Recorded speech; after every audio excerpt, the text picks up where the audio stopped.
നടിയെ ആക്രമിച്ച കേസിൽ വിധി നവംബർ അവസാനത്തോടെ. സാക്ഷി വിസ്താരമടക്കം പൂർത്തിയായ കേസ് നവംബർ 10 വീണ്ടും പ്രിൻസിപ്പൽ സെഷൻസ് കോടതിയുടെ പരിഗണനയ്ക്ക് വരും. കൊട്ടേഷൻ പ്രകാരം നടിയെ ആക്രമിച്ചു എന്നാണ് കേസ്. നടിയെ ആക്രമിച്ച കേസിൽ നവംബർ മാസത്തിൽ തന്നെ വിധിയുണ്ടാകുമെന്നാണ് പ്രതീക്ഷ. വിചാരണ പൂർത്തിയായെങ്കിലും അവസാനഘട്ട നടപടിക്രമങ്ങളുടെ ഭാഗമായി കേസ് ഈ വരുന്ന നവംബർ 10 എറണാകുളം പ്രിൻസിപ്പൽ സെഷൻസ് കോടതിയുടെ പരിഗണനയ്ക്ക് വരുന്നുണ്ട്. നടൻ ദിലീപ് കേസിൽ 8ാം പ്രതിയാണ്. പ്രോസിക്യൂഷന്റെയും പ്രതിഭാഗത്തിന്റെയും വാദവും മറുവാദവും പൂർത്തിയായിരുന്നു. 2017 ഫെബ്രുവരി 17 ഓടുന്ന വാഹനത്തിൽ വെച്ച് നടി ആക്രമിക്കപ്പെട്ടത്. നടൻ ദിലീപ് അടക്കം ആകെ 9 പേരാണ് കേസിലെ പ്രതികൾ.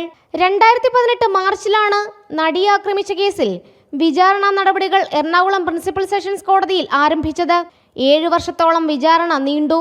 നടി പലതവണ മേൽക്കോടതിയെ സമീപിച്ചതും പബ്ലിക് പ്രോസിക്യൂട്ടർമാരുടെ രാജിയും കാരണം വിചാരണ നീട്ടിവെക്കേണ്ടി വന്നിരുന്നു. 261 സാക്ഷികളെ വിസ്തരിച്ച കേസിൽ 1700-ലധികം രേഖകളും കോടതി പരിശോധിച്ചിട്ടുണ്ട്.